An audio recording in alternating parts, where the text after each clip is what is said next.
Hello, ladies and gentlemen, and welcome to Grand Slam Journey podcast, where I, together with my guests, discuss various topics related to finding our passion and purpose, maximizing our potential, sports, life after sports, and transitioning from one chapter of our lives to the next, growing our skills and leadership in whatever we decide to put our minds into.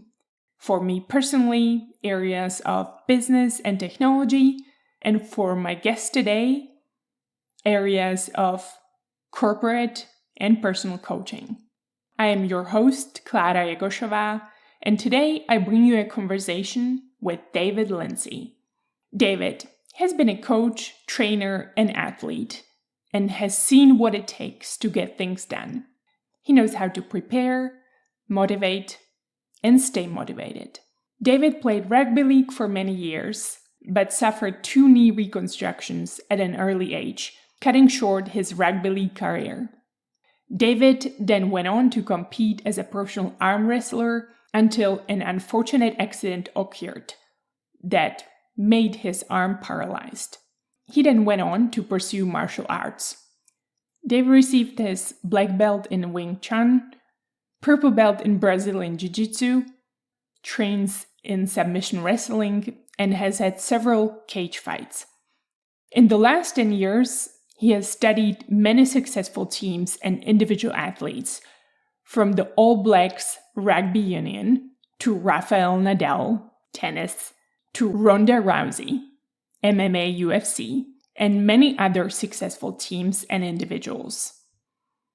From David's perspective, they all follow a similar structure that David calls 5-step system towards improved vitality. David and I delve into similarities between sports and business, focusing on the mindset required for success. We discuss the importance of stress and accountability and how these factors can be harnessed to drive growth and improvement. David shared his insights on how to achieve peak performance in the corporate world, drawing on his experience in sports. He described the 5-step system towards improved vitality at work, which is snap, nap, tap, clap, and recap. He emphasized the importance of creating routines and rituals to snap into action. For example, using music to gain energy and the power of posture to maintain focus and confidence. He also talks about overcoming failure, emphasizing the importance of accepting failure and tapping into a support network to learn from mistakes and improve. Some of the questions that we cover in this episode are related to how important is our support system in sports and personal endeavors, and how can it be helpful for growth? How do we respond during difficult times? What are some tips for eliminating distractions and focusing on the one thing that will make the biggest difference? And how can we, individuals and corporations, learn to accept failure and use it as an advantage? As always, if you enjoyed this episode, please share it with someone who you believe may enjoy it as well. I would highly appreciate if you provide a review on Apple Podcasts or Spotify. And don't forget to subscribe. And now I bring you David Lindsay. Thank you, David, for being on the Grand Slam Journey podcast, dialing from Sydney, Australia. Is that correct? That's correct. And thank you very much, Klára, for having me on here. I'm super excited to share some time with you, with the listeners, and hopefully they can get something where they can implement straight away. I've spoken with you a couple of times. Your background being with sport, mine being with sport, and bringing that all across the business. There's so many synergies there, and I just love the chats that we've already had. Yes. And I'm excited for what this has. Yeah, 100%. And actually, when you and I conversed before, I thought this podcast was totally started for people like you and have guests like you on who actually have gone through their own journey of extreme athletics and sports, and we'll dive into all of that. And now taking all of the lessons you have learned through your variety of sports and athletic endeavors into the corporate world, and you're beautifully incorporating those lessons into helping others grow as well and get a little bit of what I actually personally call the athletic mindset, and something that I've tried to shook off back in the day at the beginning of the career. And now more than a decade later, I'm realizing, oh my gosh, there's so many great things that my sport has taught me. And so I'm going back and taking some of the things from my athletic journey and tweaking them and applying them to my business professional career. So I know we're going to dive into many of those topics with you, including your personal framework that you have developed. Thank you for being on. I'll give you the mic and please introduce yourself to the listeners. My pleasure. And again, Clara, thank you very much. And everyone, I'm David Lindsay. I come from Sydney, Australia. So we're on the other side of the world. And my life started off as just a little kid in the suburbs near Sydney. But I've always been a very athletic kid. I'm not the biggest kid going around, not the biggest adult by any stretch of the imagination, but I've always been very, very good at sports. I think being a second child, I've got an older brother and a younger sister, the neglected middle child. So I was always super competitive. My brother, he was 18 months older than me. So always playing in sports as a youngster, I was playing against older kids. You know, when you're 6, they're 8, they're so much bigger, they're so much faster, but I wasn't going to let them overcome. So I'd do everything I can. I'd run faster, I'd train more. Even at the age of 6, 7, 8, I got my first weight set when I was 8 years old after begging my parents for about a year and a half. I begged them for a weight set. They didn't actually end up giving it to me. Santa gave it to me. So I was so excited. Even from my early life, I've been into sports. I've been an athlete. I ended up playing semi-professional rugby league in Australia. I suffered 2 knee reconstructions. My first when I was 17, my second one when I was 21. When that second one happened, I always said, if it happened after the first one, that'd be it for me. I'm true to my word as often as I can. So unfortunately, at the ripe old age of 22, I had to give the game away that I loved. I was still incredibly big, incredibly strong at that point. I was maxing out at about 95 kilos, so a bit over 200, 210 pounds. For my height, that was big. And there was a bloke that came up to me at a shopping center and goes, excuse me, have you done arm wrestling before? And I thought, where's he going with this? And I said, well, when I do it for drinks, I don't buy drinks. I get them to pay for me. And he asked me if I'd ever thought of arm wrestling as a sport. And I went, no. So he gave me his card. And I thought it was such a weird conversation. My head was spinning. But then a week later, I went and I practiced arm wrestling. And I was really good at that as well. With the technique, with my short limbs, but the strength behind that, you can use that to your advantage. And I was on my way to go to some professional arm wrestling tournaments in the States when I happened to snap my arm in Corfu. So you see there's a scar all the way down my arm. Obviously, that stopped my arm wrestling. I flew back from Corfu to Australia and got it operated on. When they operated on, my arm went paralized. And I thought, man, like with everything that's happened in the last 3 years, at that point, my life got shook up. It got shaken up, stirred around, and thrown out. Who's going to want a coach, a trainer? Who's going to want an athlete that can't use their arm? My whole personality was stripped from me. But then eventually, after 4 months, I got some movement back. And where I did my Cert 3, Cert 4 in fitness, there's a Kung Fu school across there. So I went, that's it. This is what I'm going down now. So I did Kung Fu, Jiu-Jitsu, kickboxing, and wrestling. And went and had a few cage fights, had a professional boxing fight as well. But then it was during this time where I met my wrestling coach. And he kept drumming into me, David, there's so much more to you than just sports. You can influence so many more people than just your team, just the people that you're coaching. And I didn't understand what he meant at that point. But then towards the end of my fighting career, I went to see Eric Thomas.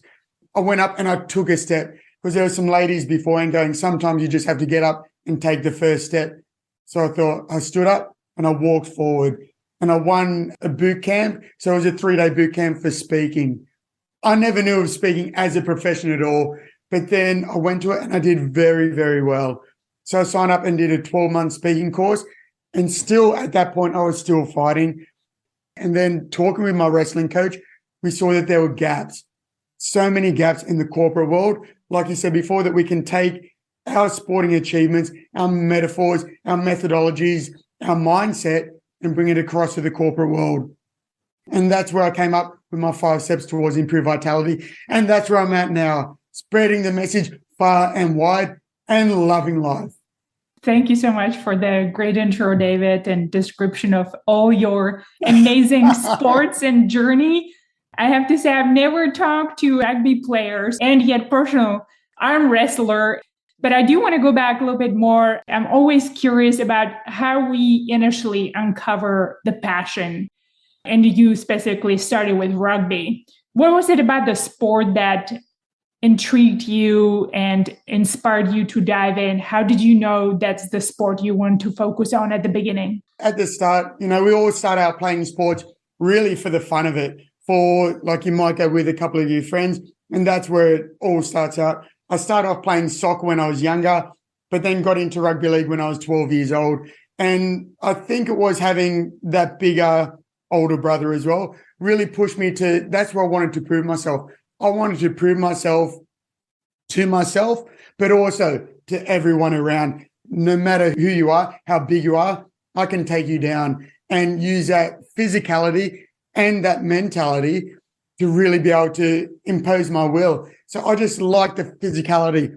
I like getting comfortable being uncomfortable, because really no one likes being uncomfortable, but I like progressing from the discomfort, places where most people will give up, to keep on going, and then become comfortable at that, and then raise the bar. And then that constant evolution of getting so uncomfortable, sticking it out and moving forward as a result. So it's just a competitive nature that I've had since I can remember, and hopefully will have until the very end. But yeah, the physicality and the mentality behind it is what really sucked me in. I love that.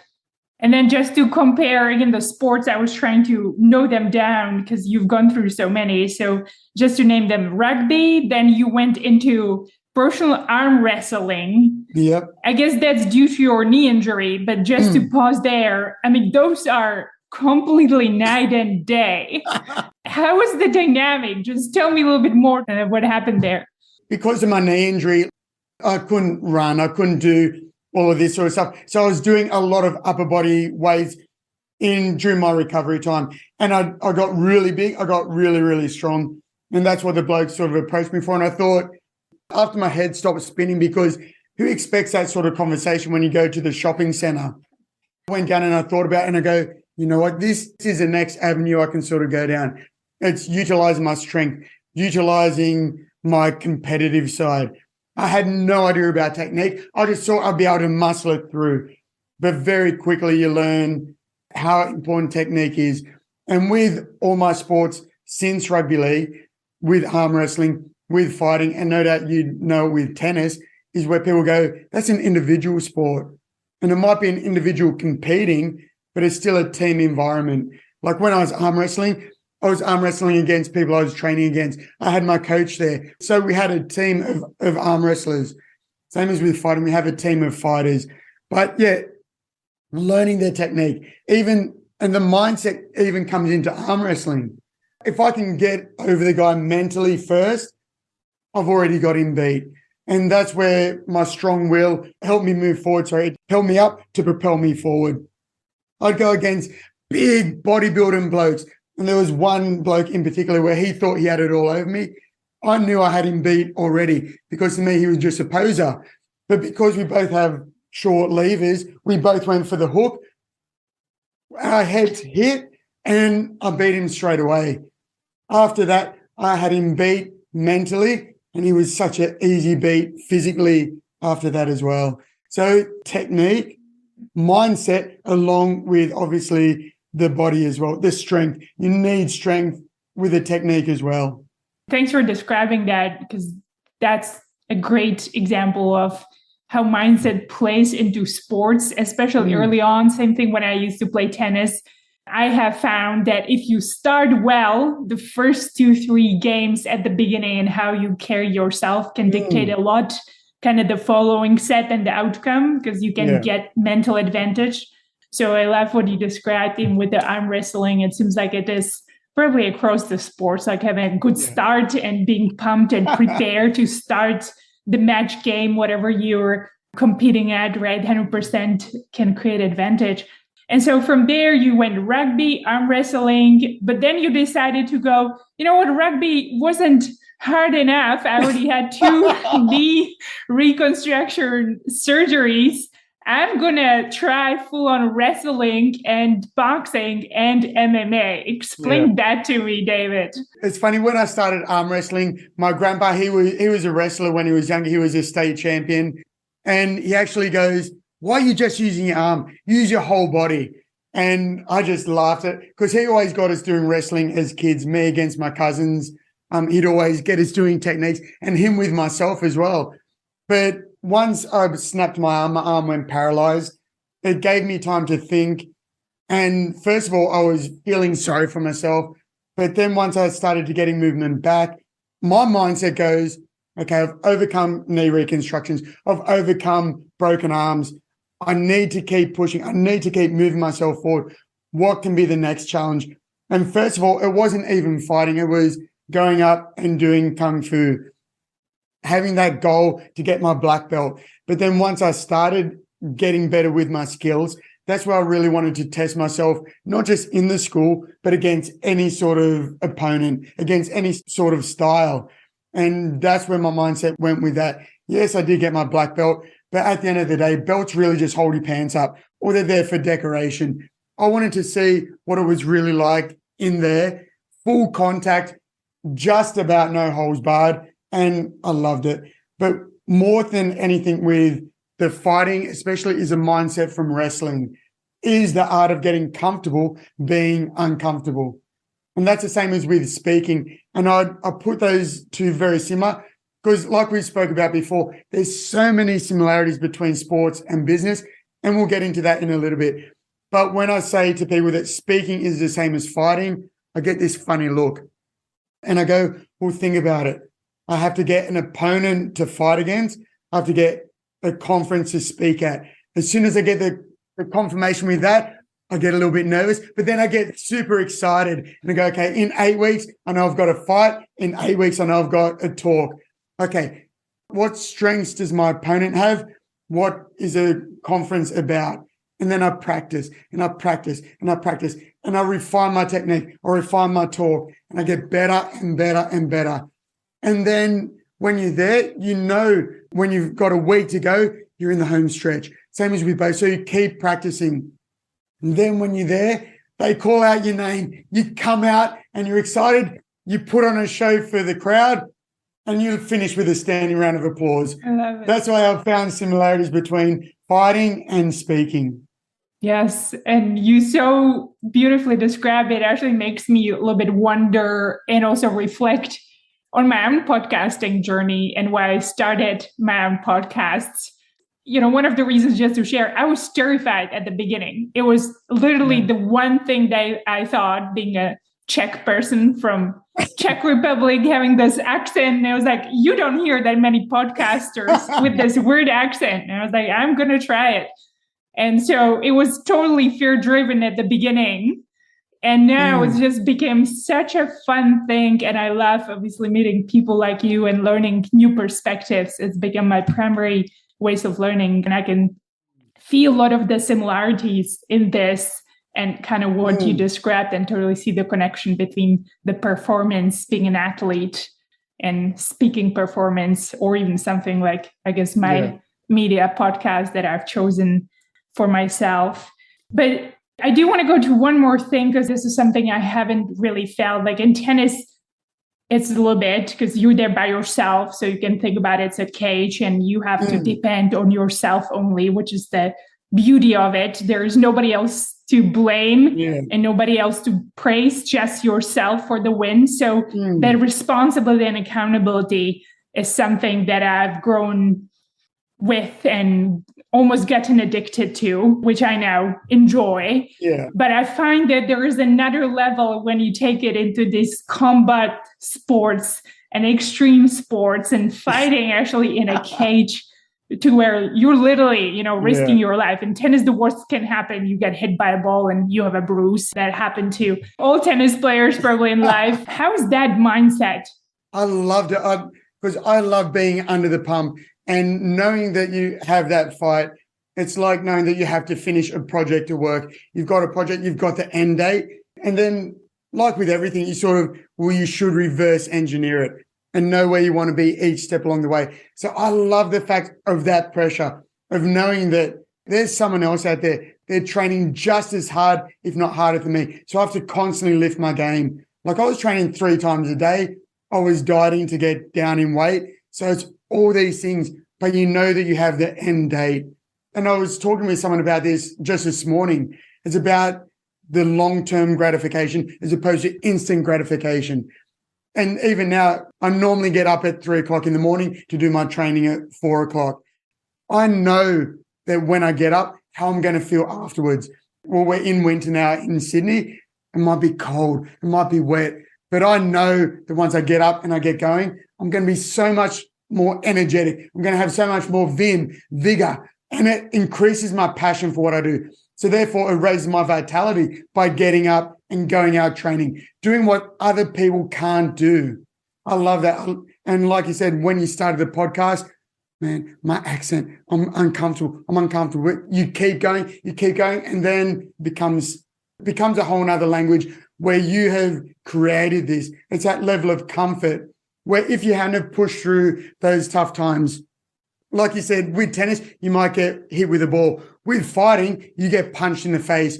So it's uncomfortable. Nobody likes getting punched in the face. But I know eventually my guard will tighten up, where most people give up once they get punched once in the face. But it's knowing to push through it. And that's what I do with the people that I coach as well. It's about knowing the end goal. That's where the gratification is. That's where the reward is. It's not the reward now. I'm going to have a chocolate cake. I'm going to sit down. I'm going to be comfortable. That's a terrible way to be. And you might feel good for that 5 minutes, but then 10 minutes later you're going, oh, I feel sick. Or yes, it was instant gratification, but instantly you drop off and you have that regret. That's where sports, like you said, it keeps you accountable. With tennis, you know that you've got a tournament coming up. You know who your main opposition is in that. You know how they play. And you set a game plan, you train to that game plan to beat them, and then you hold the trophy up. Same thing. Yeah. And just to share, I actually do find correlation now, even when you mentioned the performance mindset. I recently started playing competitively, but I would say competitively for fun. These are just the small leagues, not professionally like I used to play or, top level. But even that actually showing up and having this positive pressure when break points and game points and important points, they almost help me tighten up my mindset.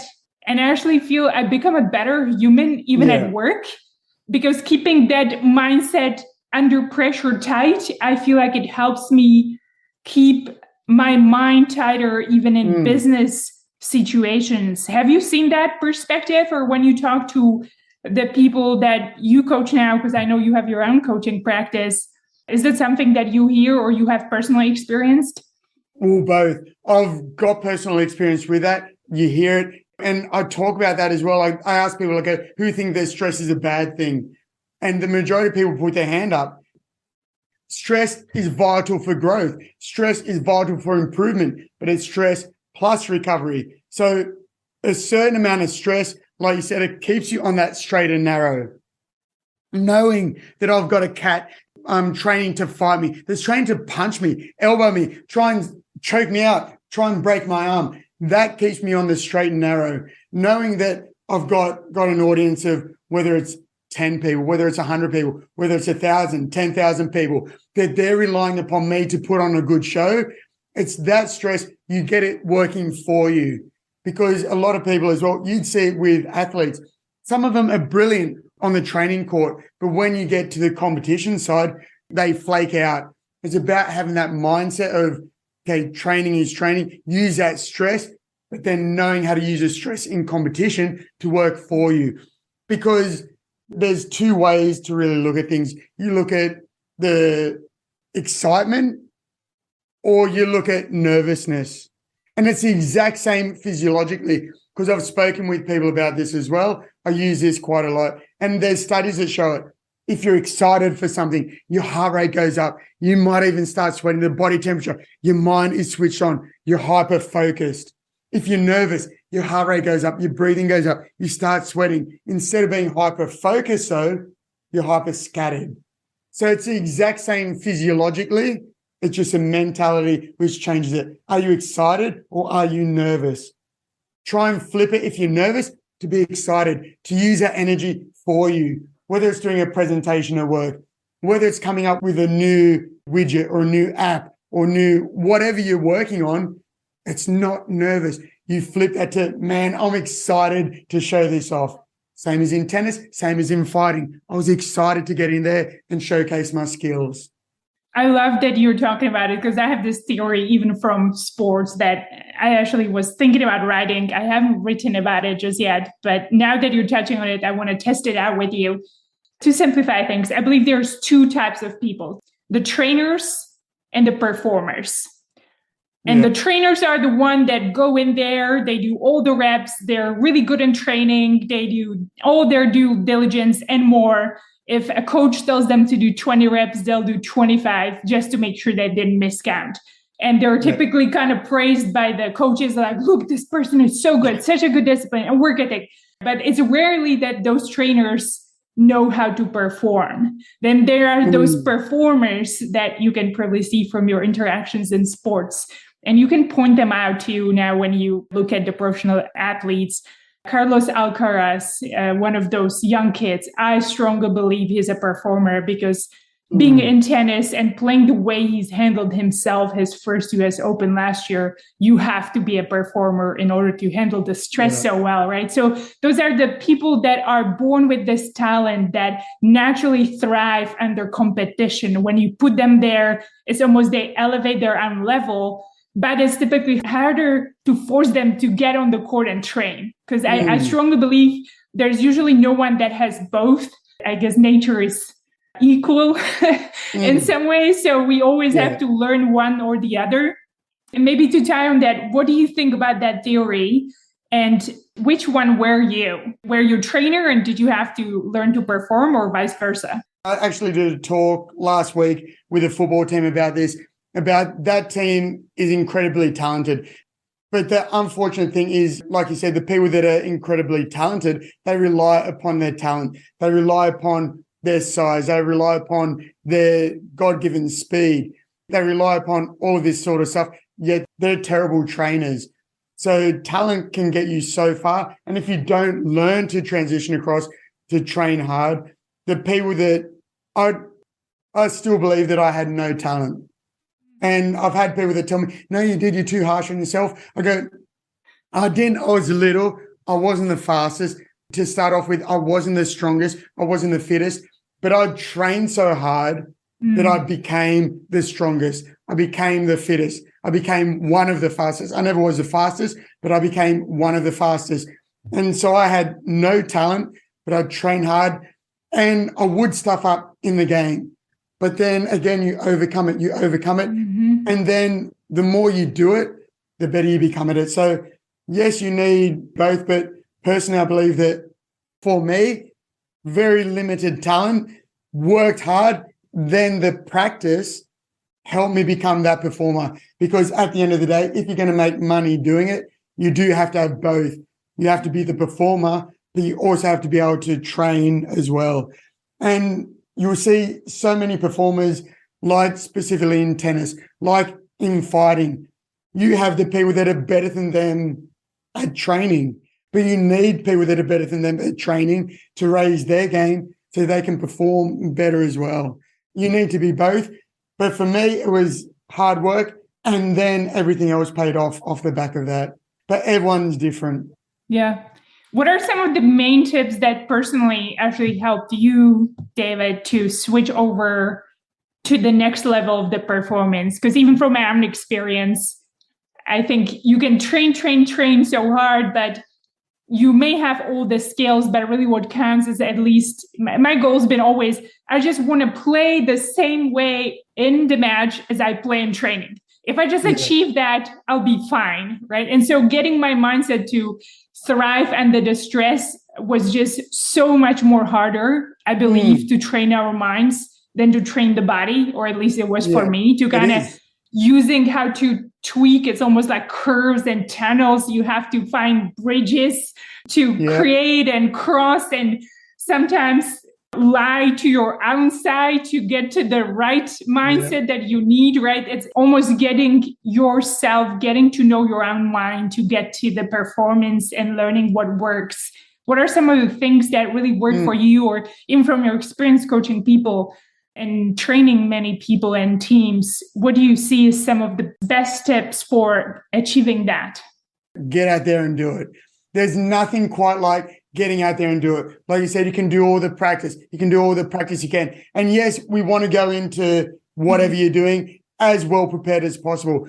But that's like a course that I've created as well, where one of the things is execution.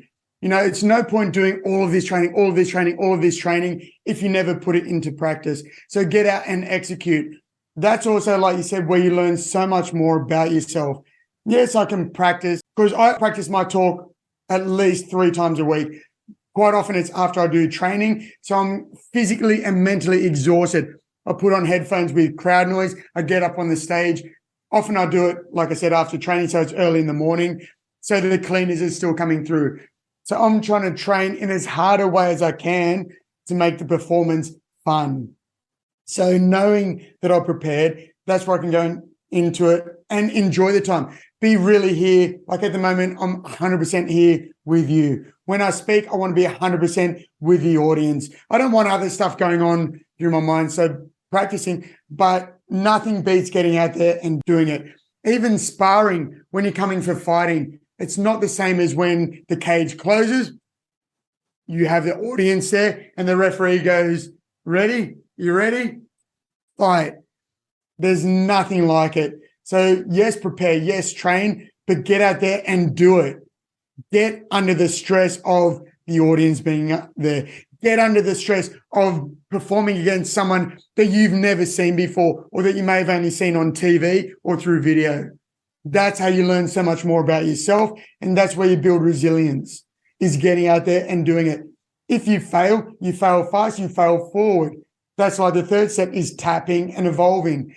So why didn't it work? Go and talk to your coaches. In tennis, I don't know, you can't talk to your coaches, can you, during the match? It hasn't been allowed in the past. So you're kind of there, obviously, by yourself. Yeah. In college, actually, I found in college it was very helpful. So I played the tour before I came to college. And in college, you actually have a coach who can come in during changeovers only, typically. Yeah. And I do find that was super helpful for me, especially my first coach, that I really needed to help me almost expose the thought process that was broken, that I couldn't find by myself. And so the fact that he was there with me on the changeover, I think that really a lot of my college experience helped me switch into understand what that performance mindset is, and don't get into this dark, unproductive tunnels as we can by ourselves, that, you know, beat yourself up over the head. And then it's just the spiral starts and you just go deeper and deeper, and it's so much harder to dig yourself out of it later on, right? So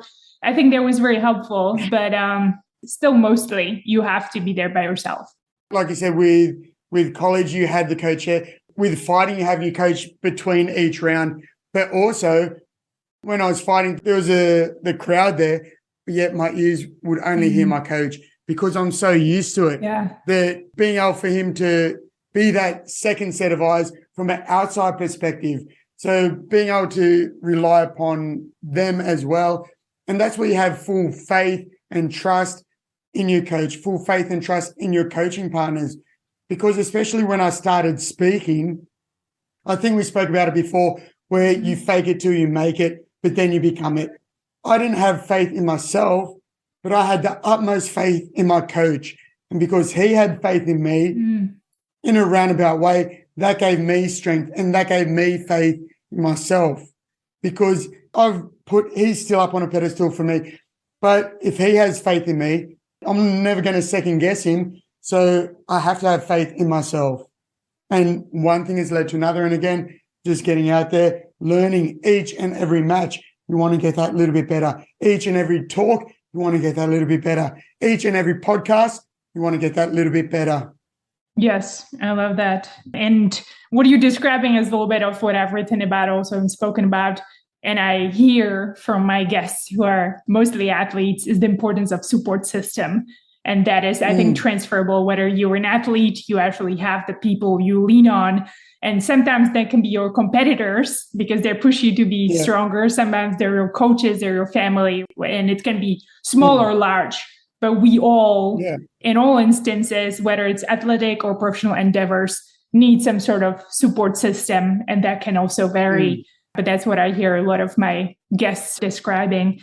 I do want to get to your amazing framework, but I have two more questions I wanted to tie on hearing you and get your perspective on this.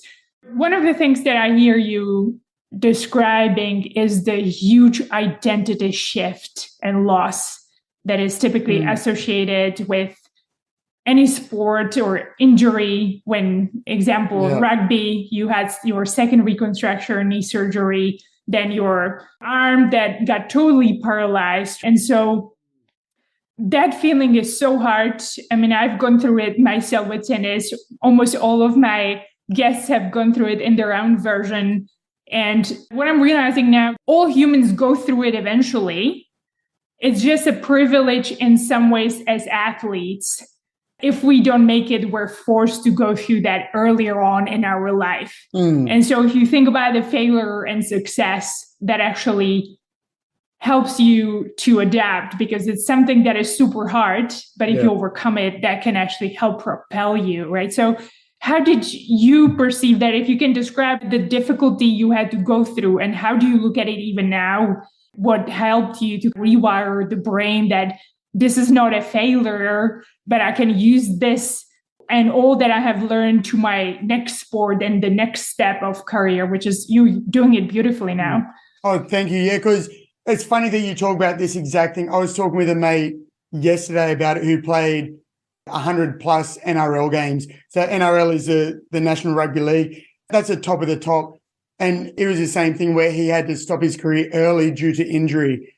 And I'm going to do an interview with him next week. And it was the same as me, same as with other mates that have had to, that it wasn't our choice to retire. It got ripped from underneath us due to injury.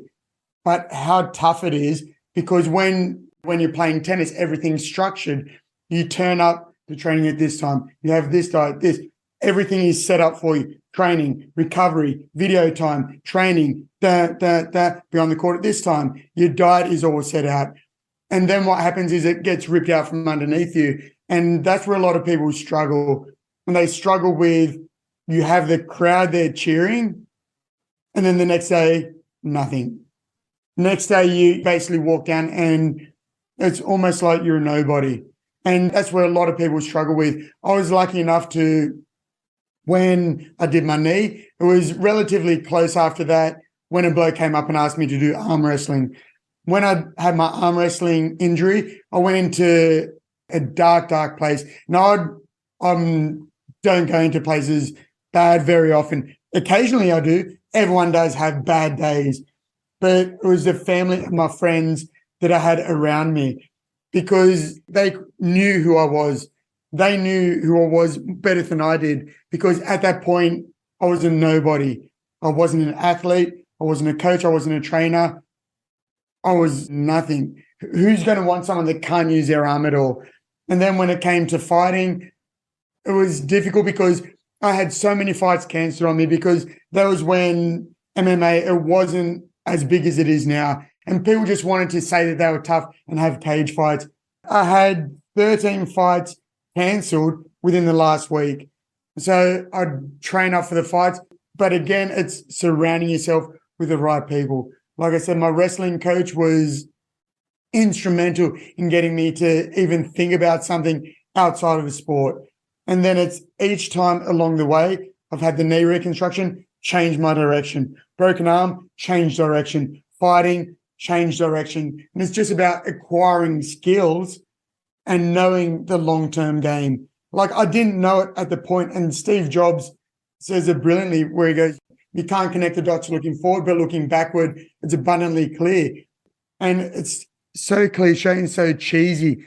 Things don't happen to you, they happen for you. That's only if you use it. Like I could have sat in the corner and gone, poor me, my knee, I've had 2 knee reconstructions. But I decided, I made a conscious decision, no, get up and move. I could still use my whole upper body. So I could still train that. And then an outside circumstance came in, an outside influence, and got me into arm wrestling. Yes, I snapped my arm. Yes, my arm went paralyzed. And it was difficult. But then I went, I can still use my lower body. I was running with my arm in a sling. And then when I got fit and got into fighting, then that's when it got pointed out to me, David, all these skills that you've acquired, the coaching that you've done with Olympians, with first grade footballers, with CEOs, with stay-at-home parents, bring that to the corporate world. And I had no idea how to go about that. But then going and seeing Eric Thomas, getting up, winning that boot camp, set me on another trajectory. And then going and doing a 12-month course that helped bring that into focus. And everything I do it to my best of my ability. I jump in with both feet. I do 110% when most people only do 60 or 70, because I don't want to be there going, if only. So yes, each step along the way, it's open a new door. It's just that I'm there to be aware of where the doors are opening and I run through it. I love that. One more question to follow up on that. Growth by winning, or do you maximize growth by overcoming challenges? If I'm listening to you and hearing you describe your journey, I feel like your growth has happened always on the pedestal of a huge distress and something that was actually really negative and sort of bad for you in that moment, right? You have to celebrate the wins, especially when you're working in a team environment, because it's about bringing everyone together. Because when I was playing with South Sydney, we won the competition, not because we were the best team, but because we knew, like, and trusted each other. We became like a family over the space of, I think it was 4 years we played together. And the 4th year was when we won the competition, because we wanted to do it for each other. We go into battle for each other. Yeah, you learn more during the losses. You learn more during the tough times when things don't go according to plan. How did you respond?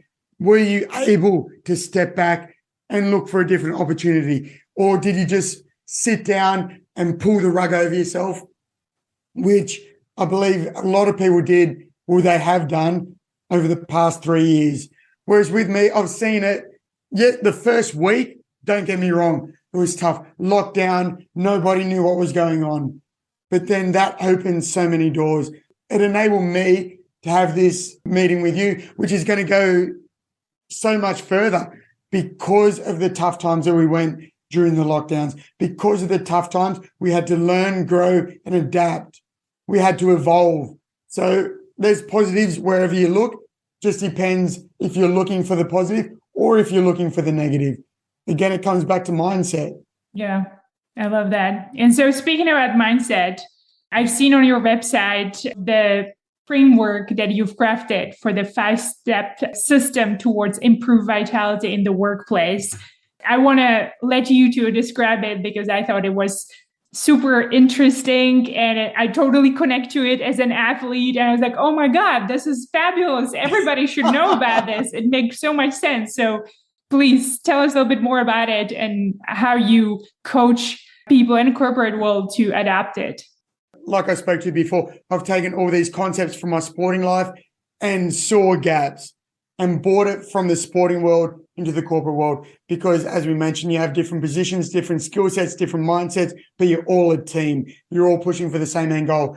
So the first one is creating routines and rituals to snap into action. Because when I was fighting, I couldn't afford to waste 5 or 10 seconds before I snapped into action, or there's a very real possibility I could have got knocked out or taken down and get put in a very bad situation. So what can I do each and every day to ensure when I turn up to work, I'm ready to go. I'm ready to fire on all cylinders. And I utilize music. I use music to pump me up. I put my headphones on. We all have our phones available within arm's reach, just about 24/7. So put your headphones on, pump up some tunes, and feel the flow. And along with that as well, it's the power of posture. So we sit tall, we stand, like I'm constantly moving around because that's just where the energy goes. And each time I'm standing up, I'm not bending over, slumping, because when you slump, not only can you not breathe properly, but your energy is stifled and it's stopped there. And this is just a very, very quick rundown. Music and posture is a great way to snap into action. Then the second step is napping for peak performance. Like I said before, I ask people who thinks that stress is a bad thing. And it's not, it's required for growth. Say when you go to the gym, what are you doing? You're stressing out the muscles, the joints, the tendons, the ligaments. You're just stressing out the system. And what happens when you first lift weights? What happened when you first did squats? Oh, I haven't actually squatted now in about 4 weeks because of the move. Yeah. And the first squat after such a time, it's so hard and so heavy. But once you get into a routine, it gets so much easier. Exactly. 100%. And that's what people don't realize. And that's where you're stressing that system out. Next time you do squats, you'll be sore and sorry. That's fine, but you're allowed to recover.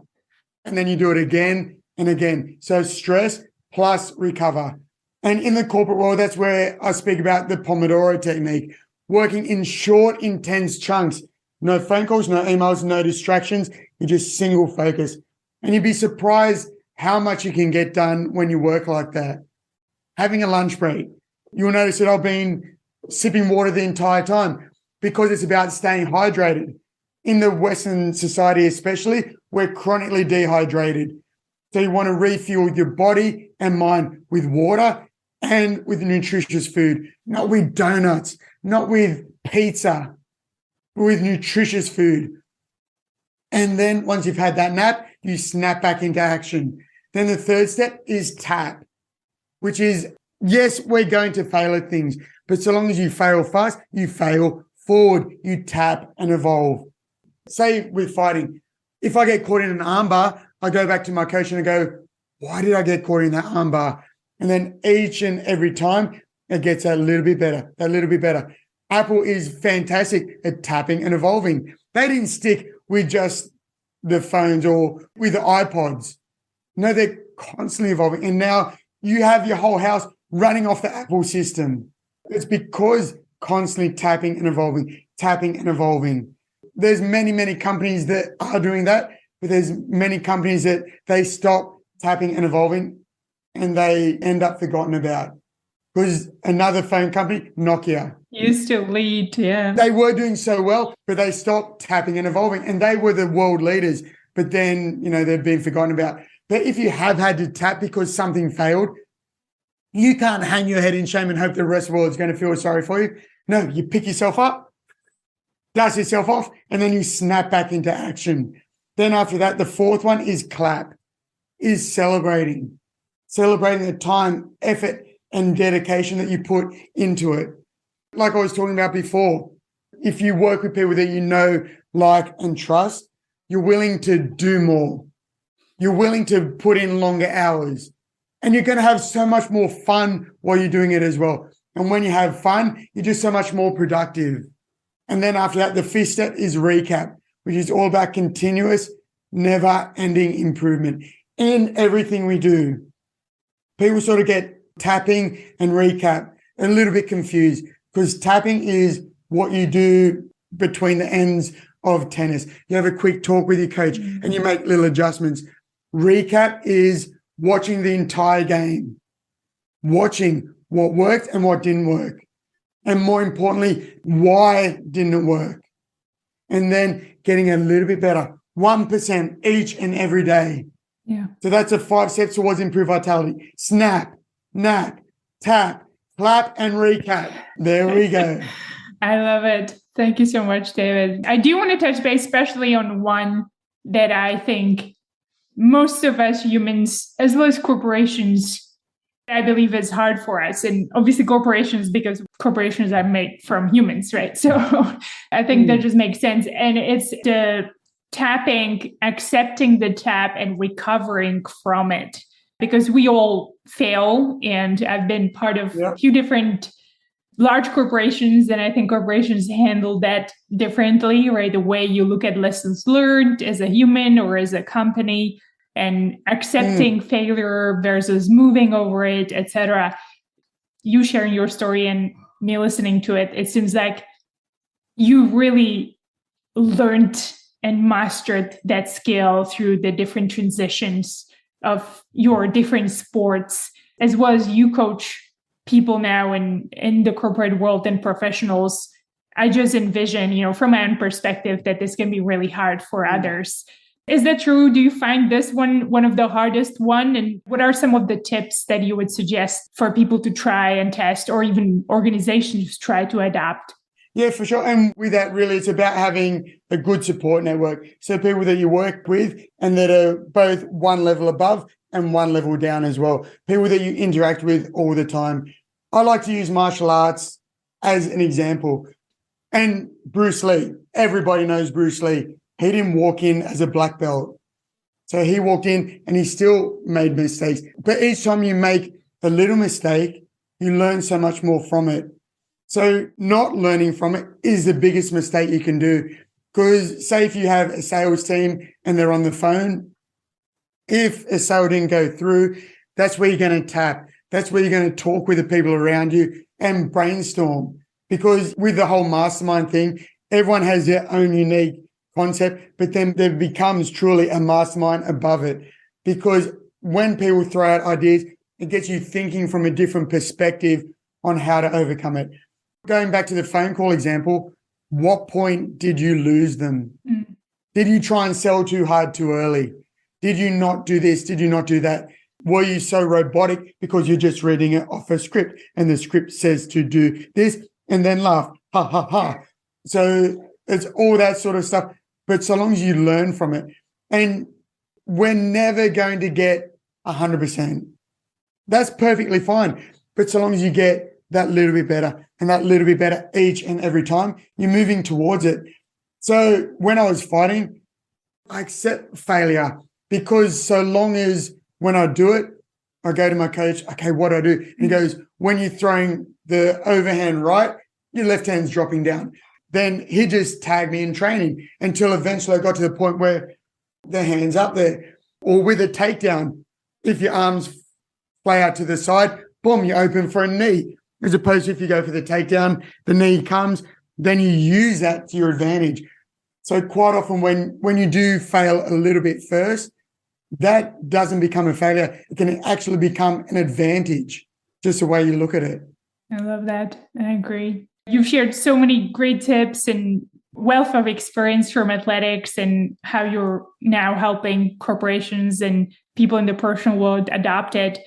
There's still a lot of chaos going on in the world, including obviously the war in Ukraine, the economy, and still recovering from COVID in different countries. To me, it's just a lot of chaos, and it's hard sometimes for us to focus. So what do you want to invite people to be perhaps doing more of or less of? It's hard, but it's not impossible. And I've got a couple of great books. I've only just, for the last 8 years, got into reading, and I love it. I'll just show you this one that I've got right here. Extreme ownership is for people to take ownership on what they do. If you're in a good position, that's excellent. Talk to people, find out what's working, what isn't working. Do more of what's working, figure out if you can change what isn't working, but take ownership. Then I've also got this other one here, which is super, super important as well. We don't have to be everything to everyone. The one thing. You can't put 100% into 30 different things, but I can put 100% in to this podcast. I can put 100% in to my talk, but I'm just doing one thing, and I do that exceptionally well. So yes, it's chaos. Find that one thing.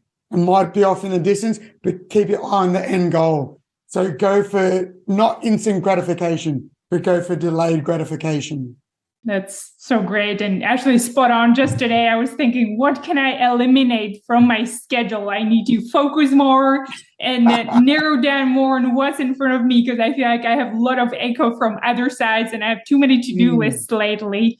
that I'm just trying to focus on the things that make the biggest difference and how can I eliminate the rest. So I love your tip. And it's funny, along with that, I use an example when I'm coaching people. I go, okay, so if there's a big pile of dishes, the dishwasher isn't working, there's a big pile of dishes, how often do you walk past and go, oh, there's just too much to get done, I can't clean them? And then nothing's happening except more's getting piled on top. Start off with one, wash one, then a second, and then eventually it's going to work its way down. So don't get overwhelmed by all of the noise going on, because there is so much noise, but that's where you focus down onto that one thing. Love it. And snap into action. Yes, that's 100% right. Love it. Great. Thank you, David. I hope this listen was inspiring and people enjoy it as much as I enjoy conducting with you. And if they want to get in touch and want to hear more, or perhaps get some tips or register for your coaching, what's the best way to reach you? The best way is either through LinkedIn, I'm quite active on there, or through email. Feel free to email me at David Lindsay, lindsay.com.au. And I'm looking at getting a speaking tour going over there in the States, because I've done up and down the east coast of Australia and I've loved it, but I truly want to get over there. So if anyone is interested in that, by all means, feel free to hit me up. I'm happy to have a conversation and to try and help you out. The more people I can help, the happier I am. Fantastic. Anyone specifically you want to call to action, David? No, just people out there that really want to raise their business to the next level. They want to raise their employees, their managers, their supervisors, their floor staff to the next level. That's what I'm there for. To give them the 5 steps towards improved vitality, to get them snapping into action. Sounds good. I'll make sure to add all the resources to the episode notes so they can easily find you and get in touch. And thank you so much. If you enjoyed this episode, I want to ask you to please do 2 things that would help me greatly. 1, please consider leaving a review on Apple Podcasts, Spotify, or any other podcasting platform that you use to listen to this episode. 2, please share this podcast with a friend who you believe might enjoy it as well. It is a great way to remind someone you care about them by sharing a conversation they might be interested in. Thank you for listening.